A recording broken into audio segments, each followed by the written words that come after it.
जीवन ही स्वयं अपनी परिभाषा भी है चंद्रवंश भूषण। वो जल भी है और तृष्णा भी। सत और असत दो तटों के बीच बहती हुई एक नदी है जीवन। इस पानी में दोनों का मेल है, पर सत्पुरुष वो है जो इस सरोवर से सत्य कार लेता है और अपने वस्त्र पर असत्य की एक बूंद भी नहीं पड़ने देता। जैसे हंस दूध को पानी से अलग कर लेता है। तो क्या जीवन केवल यही है? असत को ज्ञान, अनुभव और संघर्ष की छलनी में छान लेने के बाद सत्पुरुष उस सत का क्या करे? क्या फिर से उसे सरोवर में डाल दे? महाव्रती परम धर्मात्मा गंगा पुत्र भीष्म के शिष्य को कुछ बताने की आवश्यकता नहीं है। राजवंश की भारतीय परंपरा आपकी धरोहर है राजन। इसलिए आपको यह बताना आवश्यक नहीं है कि जीवन सरोवर से सत्य काढ़कर फिर सरोवर ही को लौटाने के लिए नहीं होता। जब सत्य हाथ आता है तो पुरुष को यह ज्ञान होता है कि वो ऋणी है, कि उसे मृत्यु लोक त्यागने से पहले 3 ऋण उतारने हैं। देव ऋण, ऋषि ऋण और पितृ ऋण। पुरुष को संसार से ये तीनों ऋण उतारे बिना नहीं जाना चाहिए, और यदि कोई ऐसा करे तो जीवन अपमानित होता है। परंतु यदि किसी के भाग्य में यह न लिखा हो ऋषिवर, तो कर्म रेखा को भाग्य रेखा से अधिक गहरा होना चाहिए राजन। ऐसा नहीं है कि मनुष्य ने कभी भाग्य रेखा बदली ही ना हो। इन ऋणों को चुकाने के लिए यदि भाग्य रेखा बदलनी भी पड़े तो अवश्य प्रयत्न करना चाहिए, क्योंकि ये ऋण ऐसे वैसे नहीं है। ऋषि ऋण भगवान शंकर का है, देव ऋण विष्णु भगवान का, और पितृ ऋण स्वयं ब्रह्मा जी का है। तो मनुष्य ब्रह्मा विष्णु महेश से निकलकर कहां जाएगा? परंतु ये तीनों ऋण है क्या ऋषिवर? पहला ऋण है देव ऋण, ये दान से चुकाया जाता है। दूसरा ऋण है ऋषि ऋण, ये ज्ञान की प्राप्ति और ज्ञान बांटने से चुकाया जाता है। और तीसरा ऋण है पितृ ऋण, ये संतान द्वारा चुकाया जाता है। पुरुष की सहधर्मिणी नारी का क्या कर्तव्य है ऋषिवर?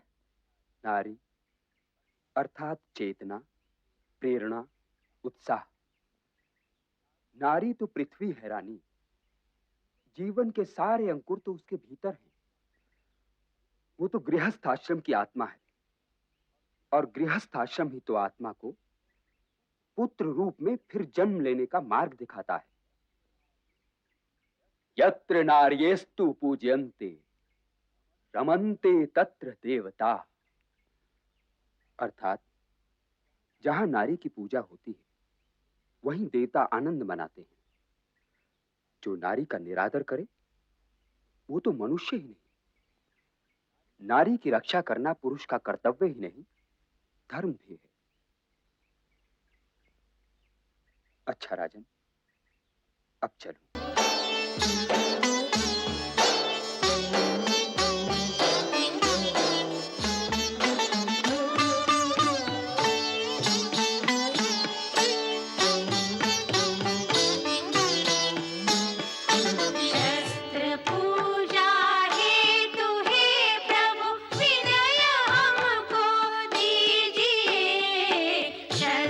पूजा है तो हे प्रभु विनय हमको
मामाश्री, गुरु के लिए शिष्य का अधिक महत्व होता है या पिता के लिए पुत्र का? तुम्हारा प्रश्न ही ठीक नहीं है वत्स। जीवन के लिए जल और वायु दोनों ही का महत्व है। न पुत्र के बिना पिता का जीवन संपूर्ण होता है और ना ही शिष्य के बिना गुरु ही के जीवन का कोई अर्थ है। यदि सूर्य निकले और उसकी धूप लेने वाला ही कोई ना हो तो सूर्य के निकलने का अर्थ ही क्या है? उसकी क्या आवश्यकता है? यदि वर्षा हो और धरती उसके मोती समेटने के लिए अपना आंचल ही ना फैलाए तब मेघ का श्रम तो अकारथ ही गया ना। जैसे पुत्र पिता की पहचान होता है वैसे ही शिष्य गुरु की पहचान होता है। परंतु पुत्र और शिष्य में एक अंतर अवश्य होता है। पुत्र पिता का ही नहीं होता, पुत्र माता का भी होता है। उसका प्रेम, उसकी निष्ठा माता और पिता दोनों के बीच बटी हुई होती है। परंतु शिष्य केवल गुरु का होता है। परंतु तुमने ये प्रश्न क्यों किया? मुझे ये निर्णय लेना है मामाश्री कि मैं शिष्य बनूं या पुत्र। ज्ञान पैतृक संपत्ति या दाय नहीं है वत्स कि पिता से पुत्र की ओर चली आए। ज्ञान तो लेना पड़ता है और जो इसे ले ले इस पर उसी का अधिकार है। तब तो मैं पिताश्री का शिष्य ही बनूंगा। क्योंकि वहां से लौटकर तो वे आए ही नहीं। हो सकता है व्यंग का वह त्रिशूल उनकी छाती में वहीं गड़ गया हो भैया।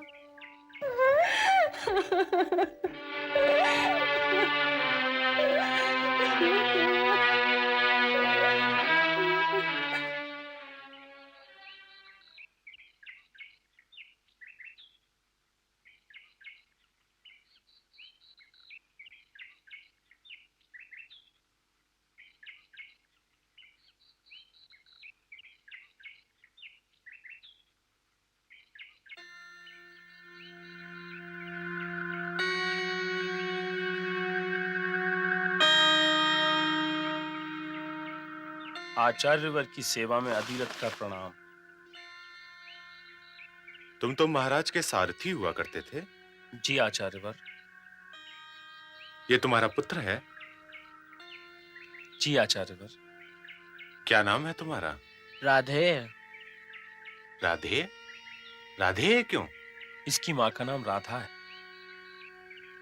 तुम्हारा नाम तुम्हारे मुखमंडल के तेज से मेल नहीं खाता है वत्स। तुम्हारे मुखड़े पर तो सूर्य का तेज है। तुम इसका नाम कर्ण रखो। जो आज्ञा। अच्छा अब ये बताओ तुम्हारा आना कैसे हुआ? ये शस्त्र विद्या सीखने की हट कर रहा है आचार्यवर। और शस्त्र विद्या के लिए कोई पिता अपने पुत्र को आपके सिवा और कहां ले जा सकता है? मैं इसे विद्यादान देकर अति प्रसन्न होता अधिरथ। क्षमा चाहता हूँ आचार्यवर, मैं दान नहीं लेता और विद्यादान में दे भी नहीं जा सकती।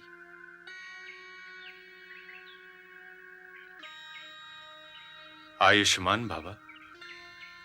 परंतु इस गुरुकुल में राजपुत्रों और क्षत्रियों के अतिरिक्त किसी और को शिक्षा नहीं दी जा सकती और तुम्हारा पुत्र कर्ण इन दोनों कसौटियों पे खरा नहीं उतरता। अधिरथ, तुम्हें इसके लिए कोई और गुरु ढूंढना होगा। तो क्या शिक्षा दाय है आचार्यवर?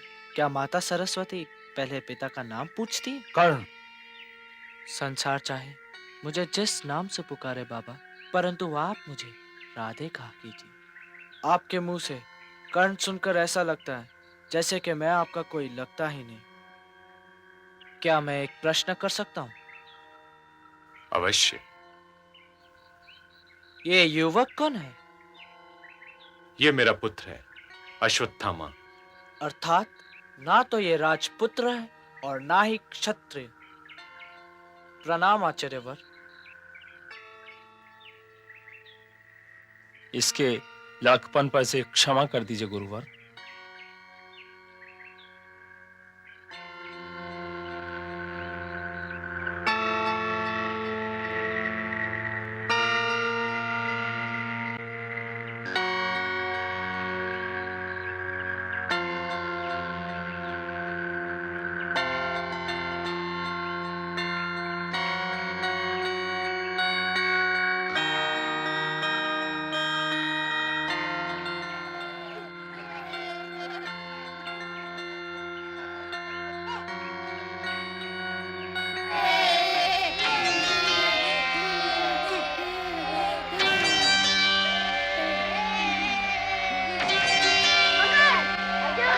ये चक्रव्यूह है पुत्र। इसमें जाना भी कठिन है और इसमें से निकलना और भी अधिक कठिन। क्या मैं आपके पास बैठ जाऊं गुरुदेव? क्या खेलने में तुम्हें आनंद नहीं मिलता वत्स? जब गुरु शिक्षा दे रहे हो तो वो खेलने का समय नहीं हो सकता गुरुदेव। लगता है तू मेरे पास कुछ भी नहीं छोड़ेगा अर्जुन।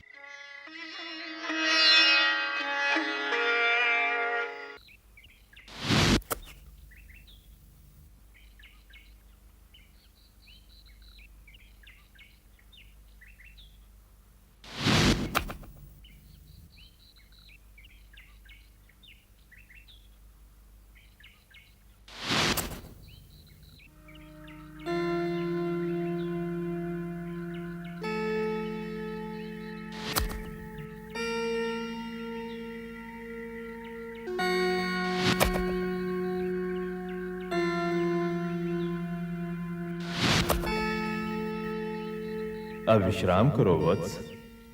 गुरुदेव,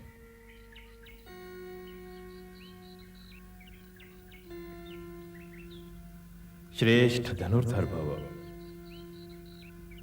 आओ।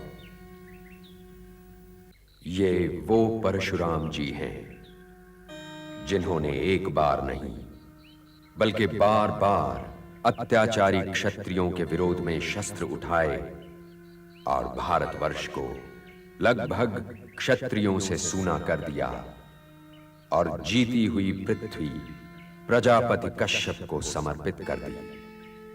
प्रजापति के पुत्र सूर्य और सूर्य से सूर्यवंश, और जब उस सूर्यवंश में मर्यादा पुरुषोत्तम श्री राम ने जन्म लिया, तब उन्हें विष्णु का धनुष देकर इन्होंने अवकाश ले लिया।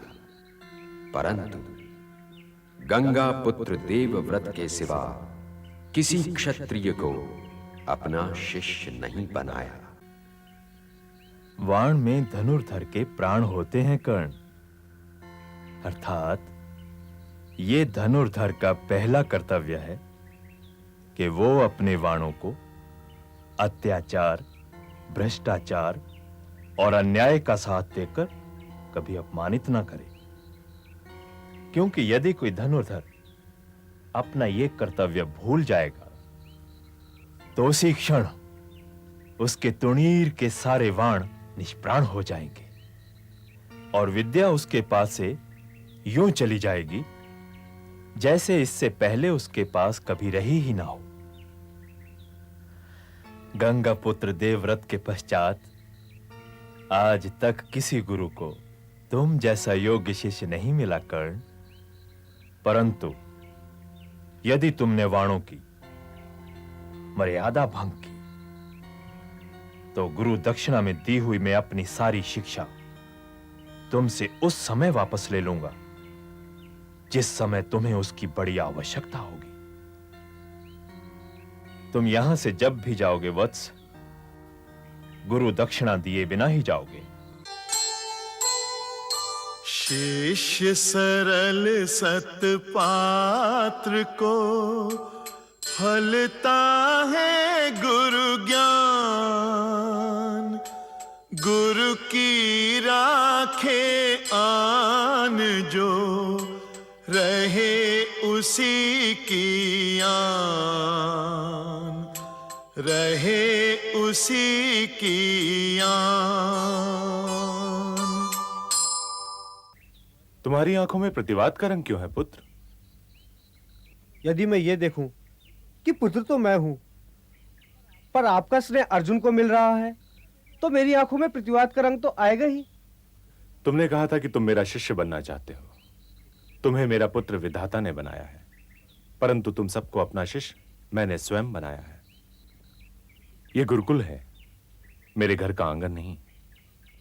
आंगन पर तुमसे अधिक अधिकार किसी का नहीं है, परंतु गुरुकुल में उसका अधिकार अधिक होगा जो सबसे अच्छा शिष्य होगा। अर्जुन तो वो नर है अश्वत्थामा जिसके कारण हमें नारायण के दर्शन होंगे। परीक्षा लिए बिना ही गुरु ने यह निर्णय कैसे ले लिया कि अर्जुन ही उत्तम शिष्य है? ठीक है, तुम्हारे संतोष के लिए परीक्षा ले ही लेते हैं। आओ।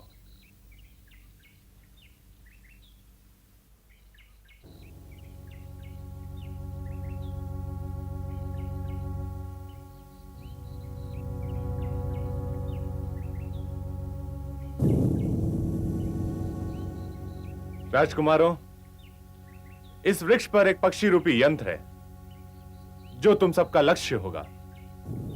युधिष्ठिर, जी गुरुदेव। लक्ष्य साधो। क्या देख रहे हो? आकाश, पृथ्वी। नहीं। दुर्योधन, जी गुरुदेव। इस वृक्ष पर एक पक्षी है। जी गुरुदेव। लक्ष्य साधो। जो आज्ञा गुरुदेव।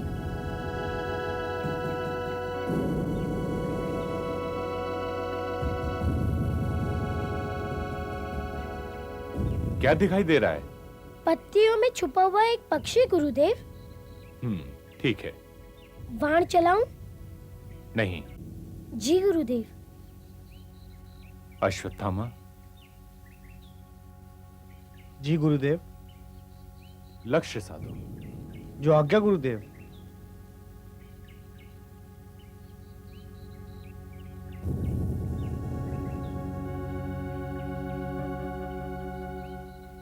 क्या दिखाई दे रहा है? आपके चरण, वृक्ष और पत्तियों में छिपा हुआ यंत्र। ठीक है, जाओ। जो आज्ञा गुरुदेव। अर्जुन, जी गुरुदेव। लक्ष्य साधो। जो आज्ञा गुरुदेव।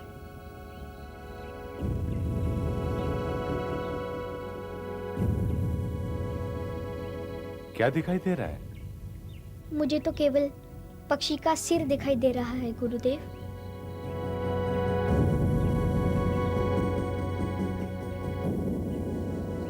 और अब मुझे केवल उसकी एक आंख ही दिखाई दे रही है गुरुदेव।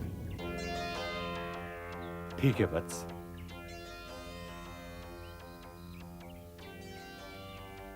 धनुर्धर को उसके लक्ष्य के अतिरिक्त और कुछ दिखाई नहीं देना चाहिए।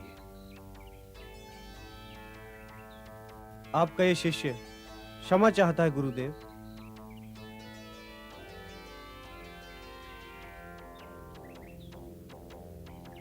तुम तो मेरा जीवन प्रकाश हो पुत्र, परंतु ईर्ष्या करना अच्छी बात नहीं है, क्योंकि ईर्ष्या मनुष्य के गुणों को दीमक की भांति चाट जाती है। द्रोण के उत्तराधिकारी तुम हो, परंतु द्रोणाचार्य का सर्वश्रेष्ठ धनुधर शिष्य ये कुंती पुत्र अर्जुन है।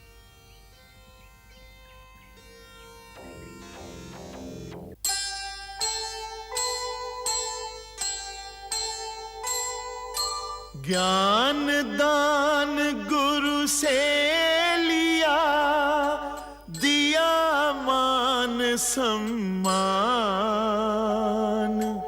गुरुकुल को गौरव दिया, शिष्य कृष्ण भगवान, शिष्य कृष्ण भगवान। आपने बुलाया गुरुदेव? हाँ, कृष्ण को बुलाओ। जो आज्ञा गुरुदेव।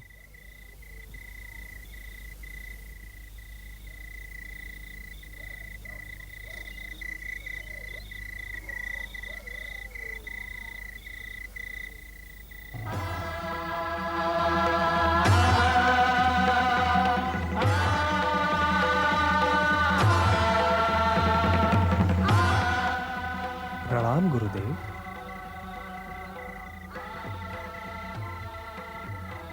मैंने तुम्हें इतने दिनों तक तुम्हारी गुरुमाता के ढाढ़स के लिए शिक्षा के बहाने रोके रखा,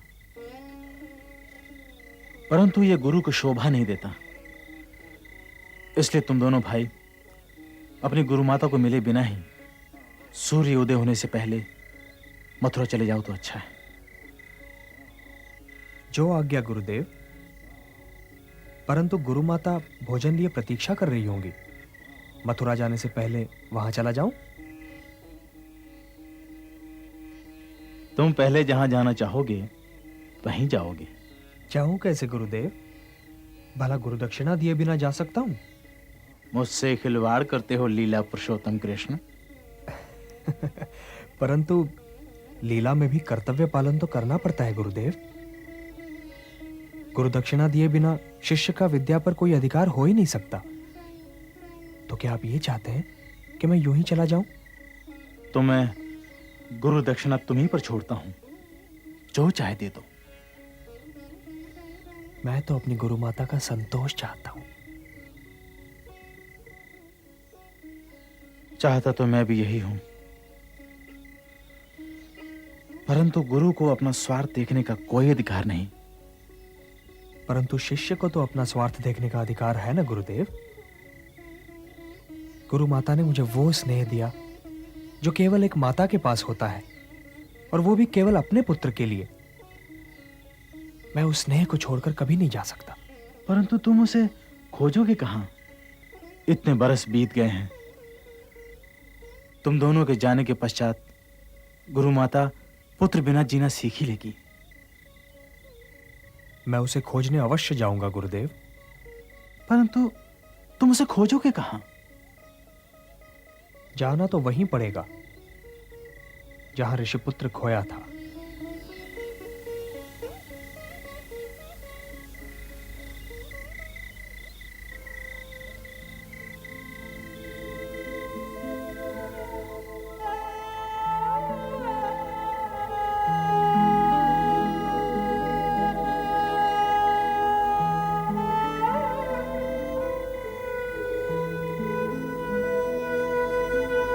माते,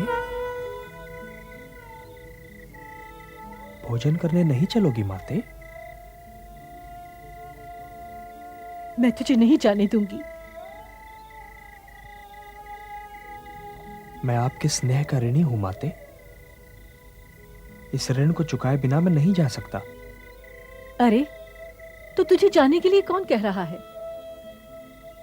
तुझे पाने के पश्चात तो मैं अपने पुत्र को भी भूल गई हूं वत्स।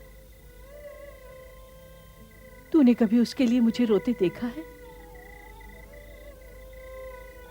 मैं देवकी या यशोदा से अपनी तुलना नहीं कर रही हूं वत्स, परंतु क्या मां की ममता का ऋण चुकाया जा सकता है? अरे, मां के हृदय की पीड़ा तो स्वयं नारायण भी नहीं समझ सकते, क्योंकि वे परम पिता हैं, परम माता तो नहीं है ना। माते,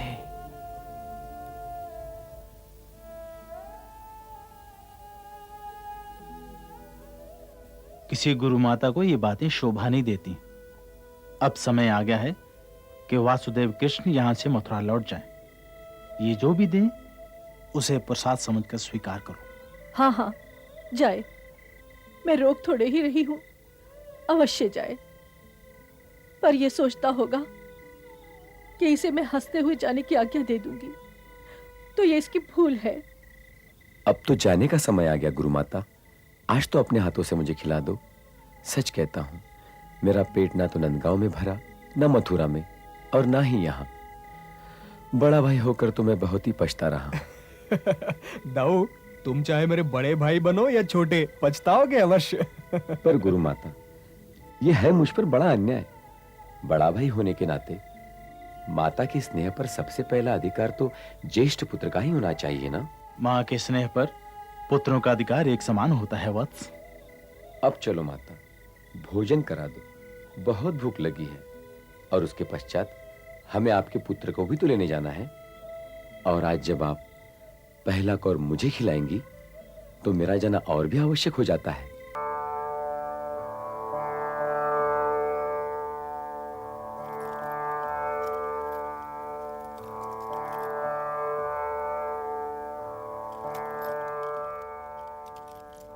आयुष्मान भव, चिरंजीवी भव, यशस्वी भव। प्रणाम ऋषिवर व्यास, ये अंगराज कर्ण है। त्रिलोक में जो भी कुछ ज्ञान रखता है वह इस महान योद्धा को जानता भी है और पहचानता भी है। तुम बड़े भाग्यशाली हो शकुनी कि तुमने इस महान योद्धा के युग में जन्म लिया है। आयुष्मान भव। प्रणाम ऋषिवर।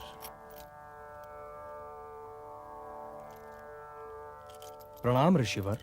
प्रणाम नहीं देवकी नंदन, परिणाम कहो। आयुष्मान भव।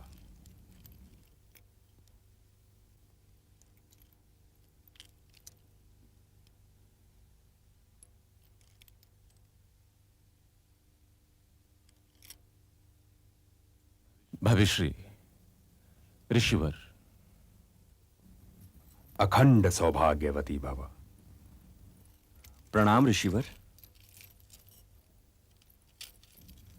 अपना अधिकार पाओ। जीवन एक सागर है पुत्र, और इसको मथना तुम्हारा कर्तव्य है। किंतु ध्यान रहे, मंथन से प्राप्त होने वाले अमृत के साथ साथ विष के उत्तराधिकारी भी तुम ही होगे। आपने पांचाली को कोई आशीर्वाद नहीं दिया ऋषिवर? इसकी आत्मशक्ति को किसी आशीर्वाद की आवश्यकता नहीं है।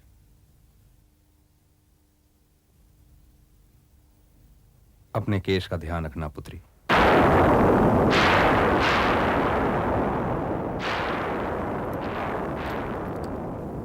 महाराज। प्रणाम ऋषिवर। तुम अपना स्थान न छोड़ो राजन, बैठो। मैं तो यहां केवल युधिष्ठिर का राज्याभिषेक देखने आया हूं।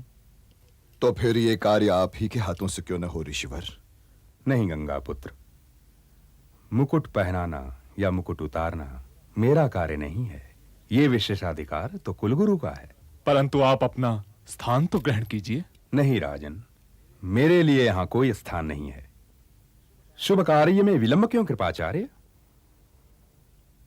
खांडव प्रस्थ बड़े उतावलेपन से युधिष्ठिर की प्रतीक्षा कर रहा है।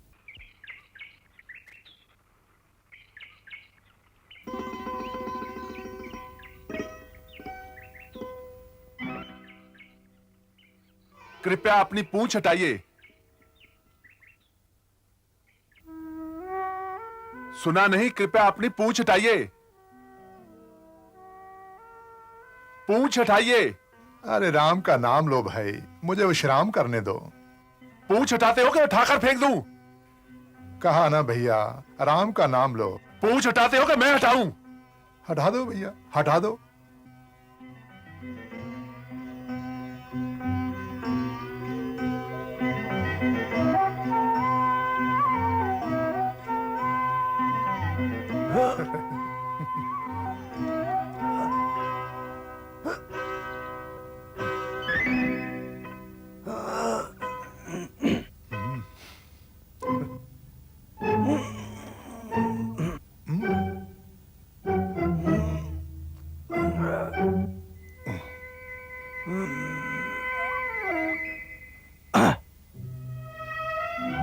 हटा दो भैया। मेरी ये बड़ी पुरानी अभिलाषा है कि कोई मेरी पूंछ हटा दे। मेरे सपने को साकार कर दो भैया। इतने तो हट्टे कट्टे हो, एक पूंछ नहीं हटा सकते?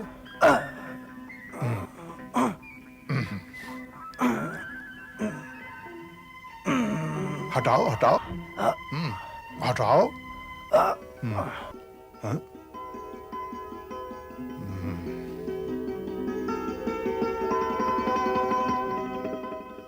मैं क्षमा चाहता हूं। अरे राम का नाम लो भैया, पूंछ लांग कर चले जाओ ना। चला कैसे जाऊं? आप कोई साधारण वानर तो है नहीं। अपना परिचय दीजिए और अपने दर्शन दीजिए। राम का नाम लो कुंती पुत्र। सेवक के दर्शन करके क्या करोगे? स्वामी के दर्शनों की अभिलाषा करो। तो आप श्री राम भक्त पवन पुत्र हनुमान हैं।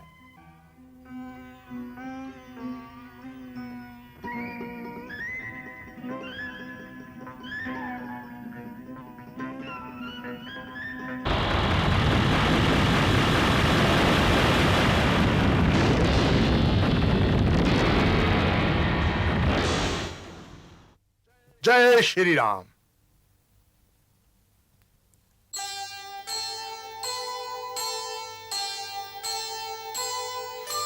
पवन तनय संकट हरन मंगल मूर्ति रूप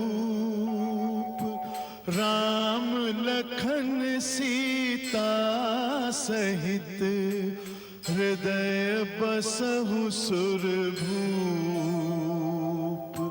हृदय बसहु सुरभूप।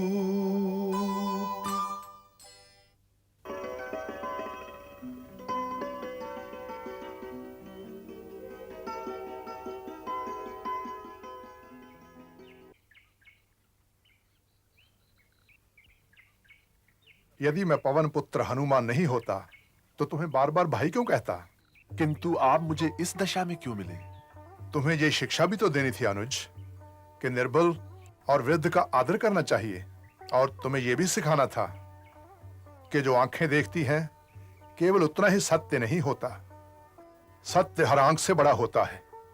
तुमने देखा कि एक वृद्ध वानर लेटा हुआ तुम्हारी बाहों के कसबल को चुनौती दे रहा है और तुमने चुनौती स्वीकार कर ली। क्या पता है अपनी जीवन यात्रा में तुम्हें किस मार्ग में, किस रूप में कौन मिल जाए। क्षमा चाहता हूं, अब कभी ऐसी भूल नहीं होगी। अच्छा, अब तुम जाओ। हमारा निवास यहां से अधिक दूर नहीं, आप वहां चलकर विश्राम कीजिए और मेरे भाइयों को भी आशीर्वाद दीजिए। मेरा आशीर्वाद तो सदैव तुम लोगों के लिए है। तो चलकर हमें युद्ध नीति समझाइए, क्योंकि हम एक महायुद्ध की तैयारी कर रहे हैं।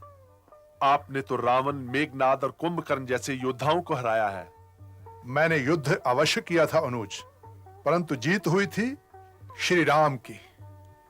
सत्य और असत्य के संग्राम में दोनों ही ओर से लड़ते तो योद्धा ही हैं, परंतु विजय सत्य की होती है और पराजय असत्य की। इसलिए सत्य को पहचानो और उसे दोनों ही हाथों से पकड़े रहो, यही युद्ध नीति है। तो क्या आप सत्य और असत्य के युद्ध में सत्य की ओर से युद्ध नहीं करेंगे? ये युग मेरे युद्ध करने का नहीं, परंतु मेरा आशीर्वाद तुम लोगों के ध्वज के साथ सदैव रहेगा। आओ शिष्य, बधाई हो। इन वाणों को पाकर तुम अजय हो जाओगे। मैं तुम्हें इनके गुण बताता हूं। पहले वाण पर यदि तुम सिंदूर लगाकर छोड़ोगे तो ये लक्ष्य और शस्त्र दोनों को एक स्थान पर एकत्रित करके उन पर चिन्ह बना देगा। दूसरा वाण छोड़ोगे तो ये लक्ष्य और शस्त्र दोनों को समाप्त कर देगा। और ये तीसरा वाण अतिरिक्त है, इसकी तुम्हें कदाचित आवश्यकता नहीं पड़ेगी। शिष्य, अब तुम में ऐसी शक्ति आ गई है कि तुम चाहो तो सृष्टि का नाश भी कर सकते हो। यह सब आपकी कृपा है गुरुदेव। आपने मुझे कृतार्थ कर दिया है और आपकी गुरुदक्षिणा भी मुझ पर अनिवार्य हो गई है। गुरु दक्षिणा में तुम्हें मुझे 2 वचन देने होंगे शिष्य। पहला वचन तो ये कि तुम इस अद्भुत शक्ति का प्रयोग केवल युद्ध में ही करोगे, किसी निजी झगड़े में नहीं। और दूसरा वचन ये कि युद्ध में केवल तुम दुर्बल पक्ष का ही साथ दोगे।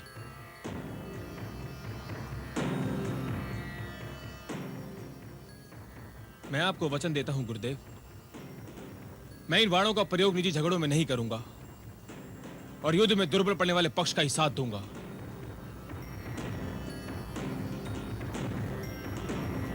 तो जाओ शिष्य, भगवान तुम्हारी रक्षा करेंगे।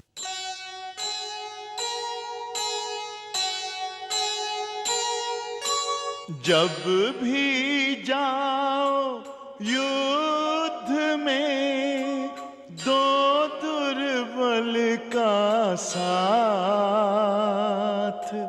सदा रखेंगे बाण ये, विजय तुम्हारे हाथ, विजय तुम्हारे